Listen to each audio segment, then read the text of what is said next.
Hello అండి. ముందుగా నా పేరు సాయిరామ్. మీ అందరికీ తెలుసు నేను ఒక ట్రావెలింగ్ ఛానల్ అండ్ రాజమండ్రికి సంబంధించి వీడియోస్ అయితే అప్లోడ్ చేస్తూ ఉంటా.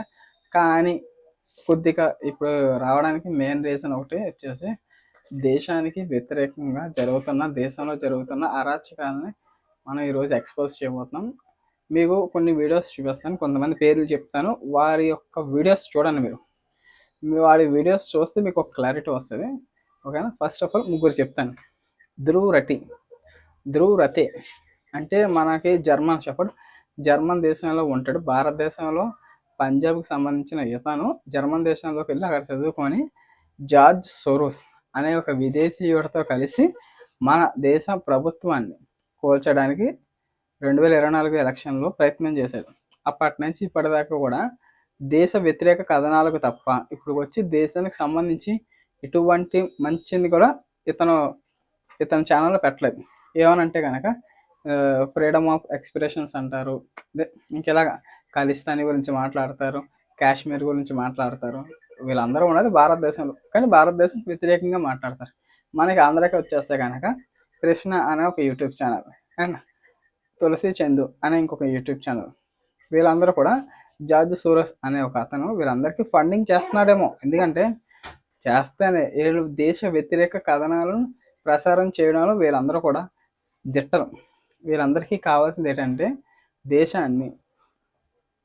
దేశంలో సుఖశాంతులు లేకుండా చేయడం అనేది వీళ్ళ మోటో.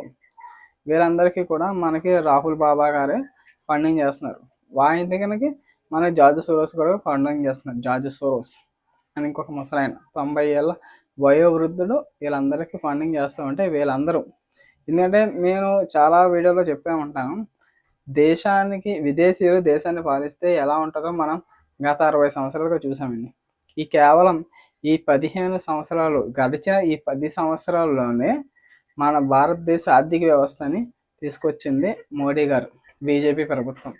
కాదు అని చెప్పి ఏ ఒక్కరైనా సరే కాదు అని చెప్పి కింద దేనికి సంబంధించి అని చెప్పి కింద చిన్న కామెంట్ పెట్టండి.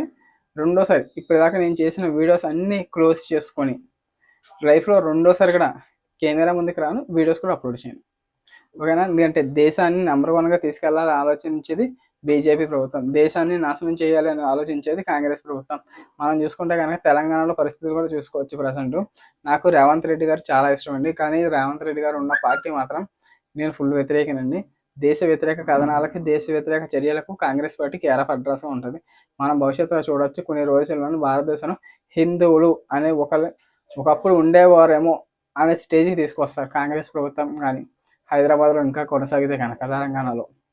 దీనిపై మీ అభిప్రాయాన్ని కింద కామెంట్ చేయండి. ఇప్పుడు దాకా మన ఛానల్ ఎవరైనా సబ్స్క్రైబ్ చేయకుండా చూస్తే కనుక please do subscribe. Thank you for watching. జై హింద్. భారత్ మాతాకు జై. జై హింద్.